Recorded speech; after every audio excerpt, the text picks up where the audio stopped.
Hello, welcome to Community Viewpoint. I'm your host for this segment, Maria Guerra, and I am joined by Mr. Brent Leavitt. Hello. Hello. Thanks. How are you doing? Great.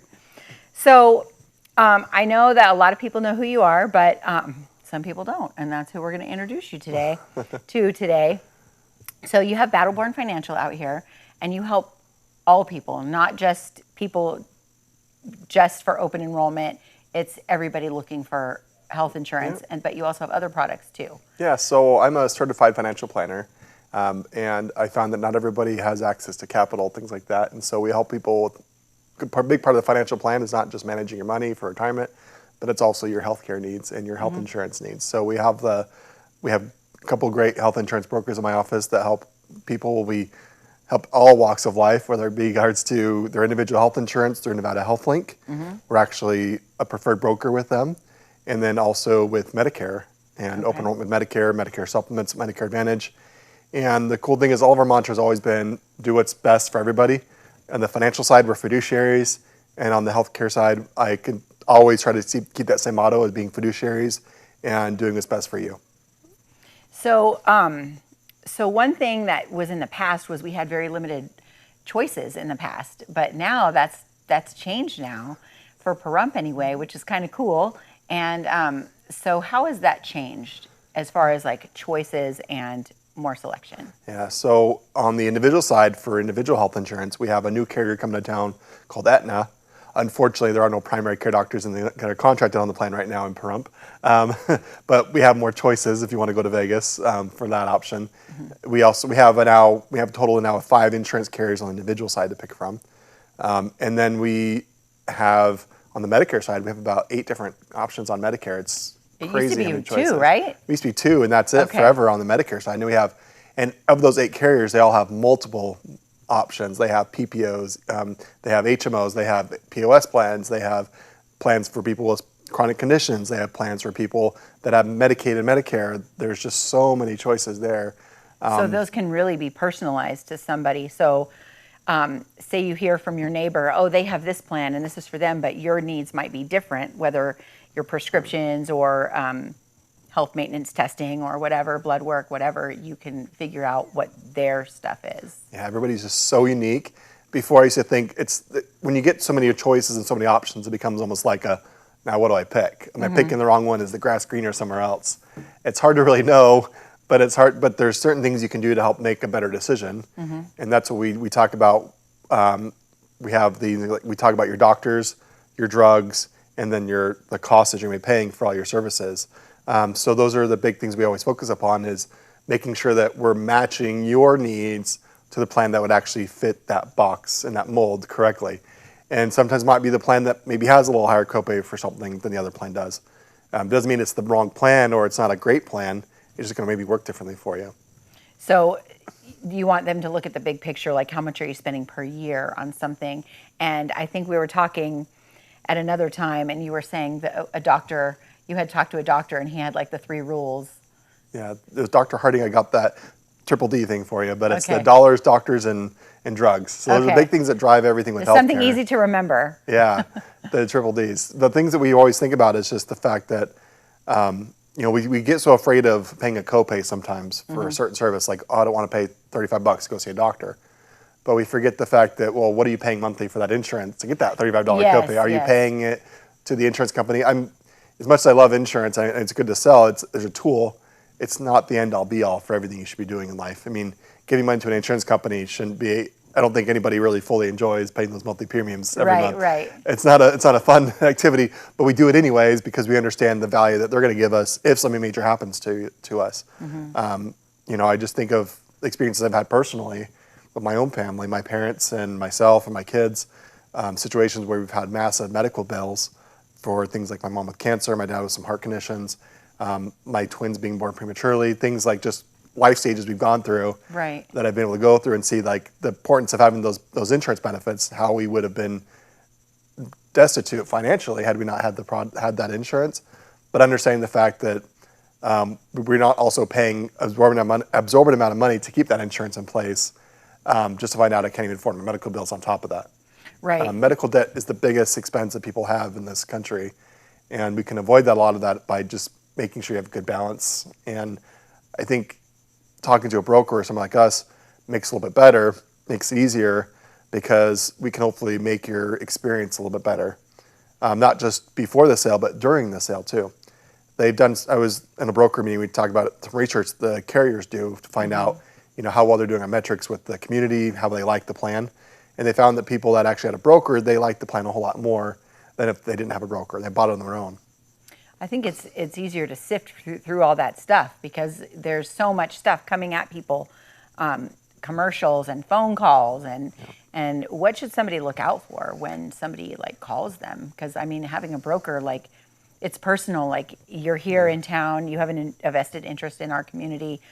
I feel like people, when you work with people that are local, that are in the same community, like, you're looking out for your community versus somebody calling from, back east or something, trying to sell you a plan in Pahrump that maybe you can't use. Does that happen? All the time. And it's tough when people are on the phone, they make these great claims and things that you can probably get, and more likely your plan already has on it. Right. That you're thinking, I'm going to get these great programs. But they don't really understand. They might look up your doctor and say, well, it looks like your doctors are there. I can sell in other states too, but I personally choose not to because I'm like, I don't fully know how it's going to affect you and your care. Like, I don't know if you're going to be able to get, yes, they have some, maybe I don't know a little nuance about the plan, because it's hard to really be a good practitioner unless you really understand where you're coming from. Nevada Health Link has done a great job of making sure brokers are only in the local market to be able to sell their plans. Okay. On the Medicare side, it's kind of an open game. Everybody's trying to sell, and they're just, all they're really trying to do in that broker thing is they're trying to get an agent of record for you. You can be on one plan that might be the best plan for them, but because it's not the plan that they sold to you, they don't get paid on it. So it's better to move you to another plan so that they get paid on it. It's one of the adverse incentives is trying to get you to move from what you currently have, even though you have everything they talked about in the commercial. Well, if you have Anthem, they're going to move you to United Healthcare, or you're on United Healthcare, they're move you to Anthem, or Senior Care Plus, whatever plan that sounds better. Yeah. Okay. And the plans that we have out here, and the interesting thing too, so I go back and forth Medicare and individual, talking about those because they're two different beasts. But on the individual side, we get a lot of scams from people saying, get this great PPO, no deductible, blah, blah, blah, national access. And in reality, those sound great, but they're not really health insurances. They're like discount plans. They're discount plans, or they might have a limited benefit, like a defined benefit for certain things. Like $1,000 a year, something ridiculous. And they're only, really, like I said, there's only 5 carriers that have actually legitimately filed plans and rates in the state of Nevada that have real legitimate contracts with the state of Nevada on the individual side. We have Aetna, Anthem, HMO. We also have Friday Health Plans and Health Plan of Nevada and Ambetter. So we have those carriers that have actually filed plans in the state of Nevada. So if anything happens to you where it's like, I have a cancer or stroke or whatever it is, they have a legal obligation to cover your medical condition. It's in their contract. And if they decline stuff to get you access to care because of whatever legal stuff, you have the right to go in and appeal it. You have the right to file a complaint with the Commissioner of Insurance and say, why aren't they following through with their contracts? And you have a legal right versus somebody that sells you a plan that's not really insurance. It's hard to really know those legal rights there. It's a gray area of why aren't you covering this? Well, there's really no legal bounds. They couldn't even sell the state legally. They just filed this plan that sounded great. It's kind of like those car warranty companies that can say, hey, well, your car warranty is expired. You get those all the time. And we know for a fact that your car warranty is expired. They're just trying to sell you something that sounds good, but in reality it's not. On the Medicare side stuff too, again, it's just trying to get people to change their broker, their plan change. And I've had a few clients that they got duped into that, some kind of phone call, and they didn't even realize what's going on. And next thing you know, they're enrolled in this plan that if they go forward on it, they lost all their doctors.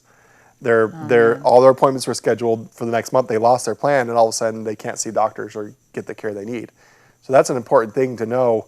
And especially switching in the middle of the year, most people just can't really switch in the middle of the year. There's reasons why they have open enrollment.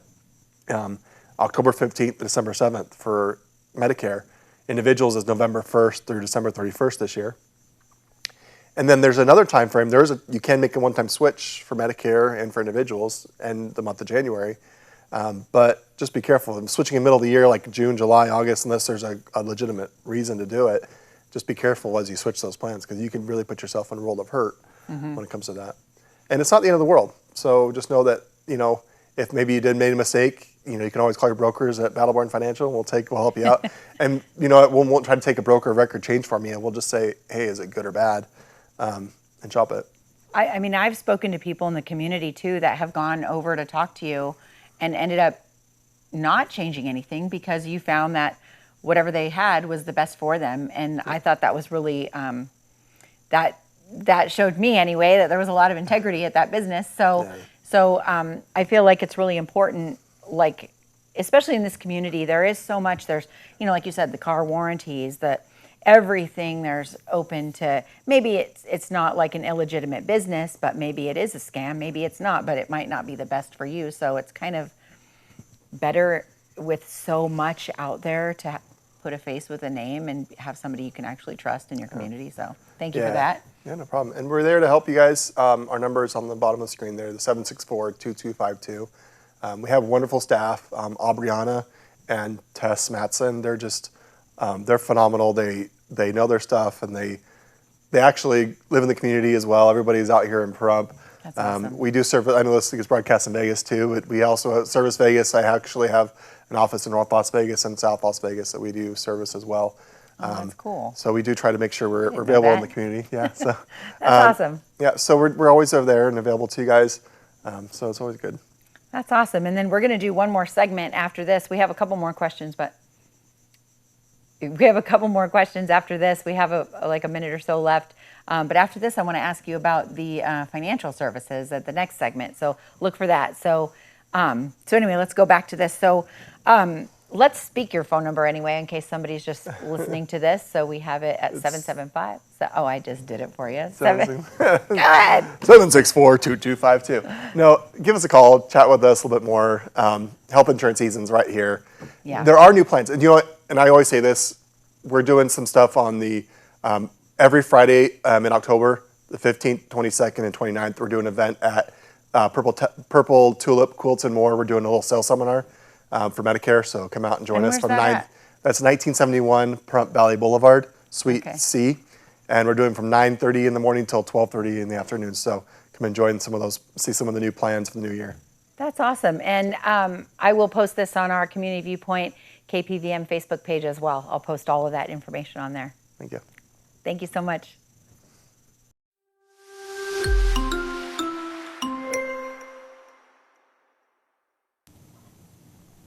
Welcome to Community Viewpoint. This segment is brought to you by me, John Pollock and Paula Elefante. Paula, you'll be talking about genealogy today, but before we get into that, I wore my newest t-shirt from the RAM event that happened this last October 2nd and 3rd, and let me tell you how many people were serviced. We had 332 patients there, and we provided, and that they provided $118,473 worth of services so far for the clinic, for the folks who came for dental, medical, optical help. So thank you for stopping by and getting yourself fixed up once a year at least. We're there, and we'll be there again next year. And thank you for the people of RAM that come up every year. They do such a wonderful job. So Paula, and you do a wonderful job with things you do. And today we're going to be talking about genealogy. Yes. And what would you like to say? Well, first of all, I always tell people that my hobby, besides powwow, my hobby is digging up dead relatives. And you know, oftentimes people look at me kind of weird, like digging up dead relatives. But, you know, it's getting into the family history of where my family came from and who they were as people and what they did, the states they traveled across. I mean, I have some family that's only been here 4 generations, and I have going up my mother's father's side, they came in the 1600s from England. Okay. So finding out who they were, what they did. Someone might have been a blacksmith or a carpenter or a miller. I have a miller in my Miller family, actually. All right. and that's someone who made hats, you know. So it's really, really interesting. And then you'll come across an ancestor that led a wagon train from Texas to Washington. And that was one of my ancestors. And this has been a really interesting book. But yeah, it's a lot of fun. It's a lot of figuring out who you are. How long have you been doing this? I actually started in 1978. Holy cow, okay. So 76, I think it was. Yeah, I was about 28 years old there. I'm an old lady now. And I asked my grandpa. Grandpa was born in Texas, but grew up in Oklahoma, right there on the Texas-Oklahoma line. And I asked him, I said, well, where was your father born? He said, well, he was born in Kalaska, Tennessee. Yeah. And I'm like, okay, Kalaska, Tennessee.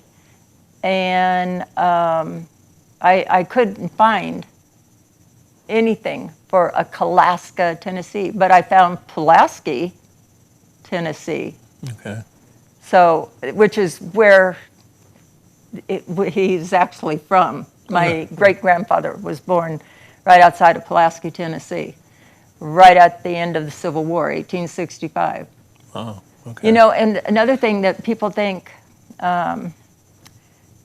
is their genetic makeup, DNA.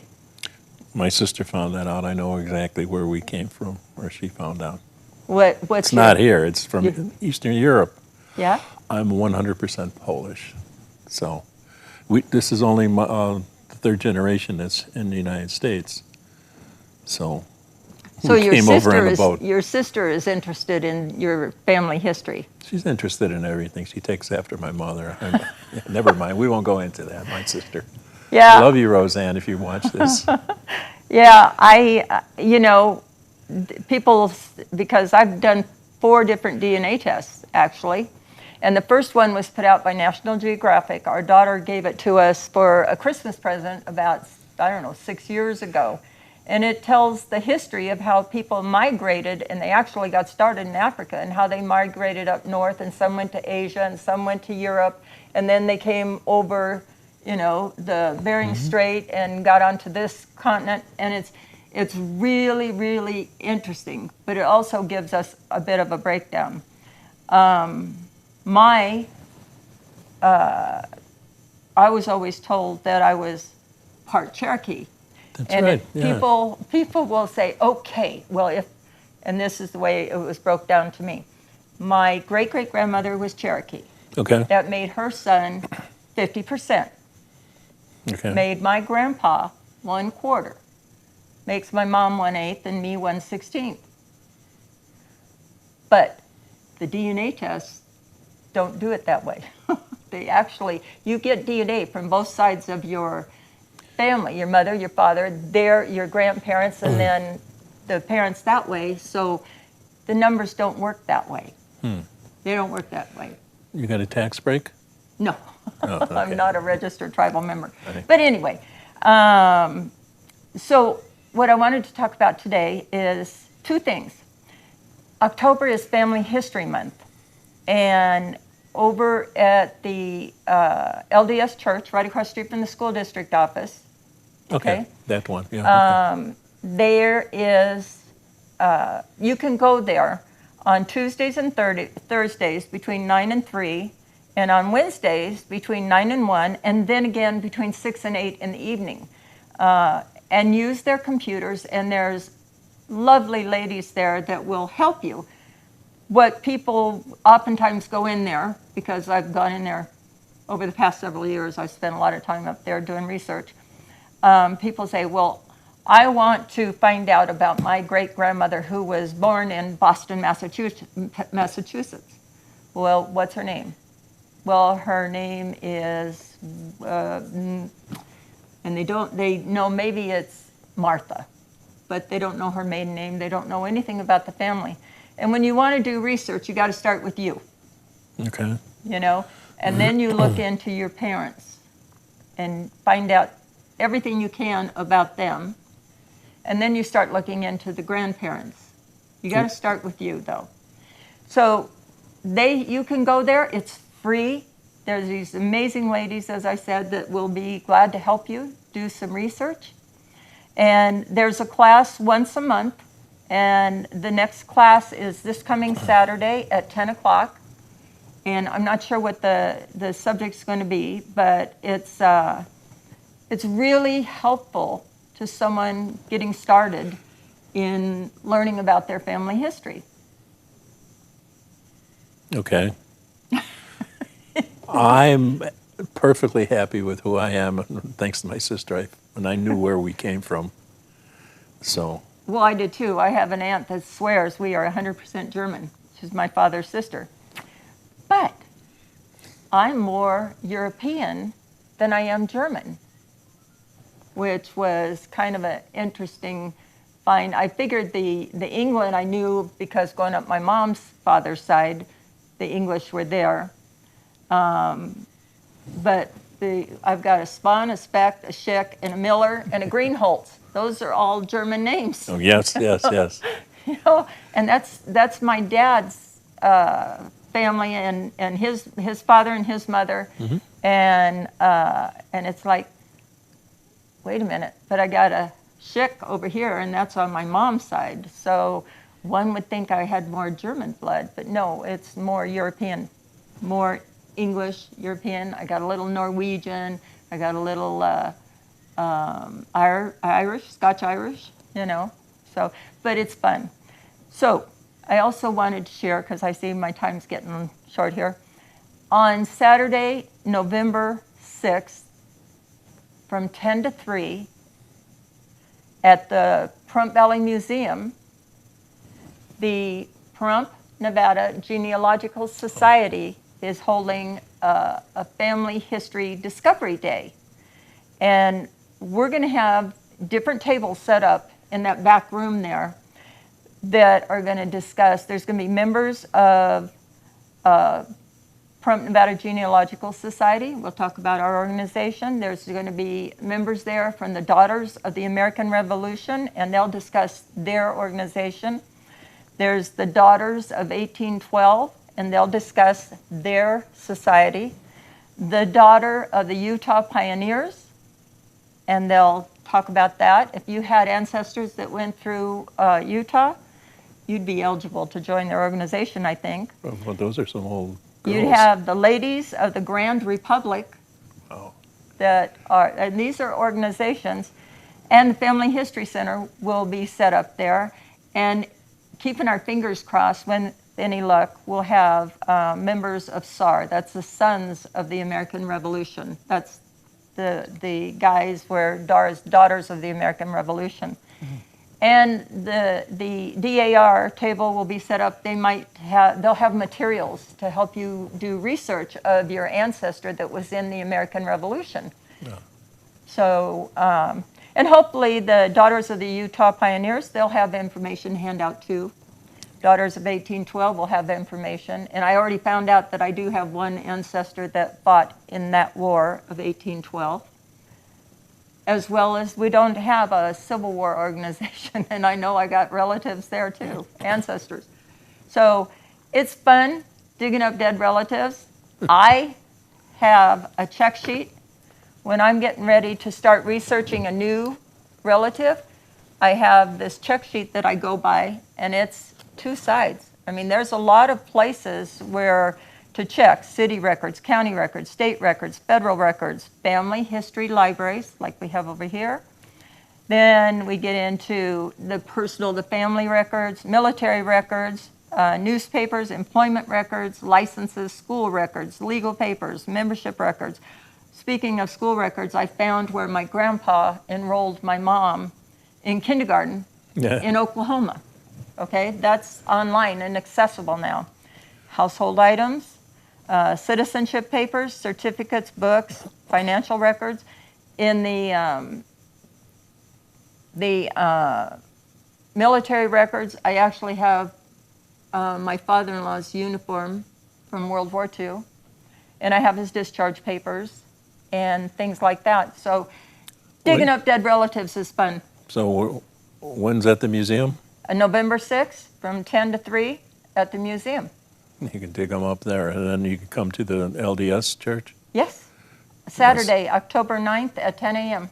So thank you, as always. It's a pleasure to be with you. And I'll see you in a couple weeks about powwow. Yes. Thank you. Thanks for watching. Bye-bye.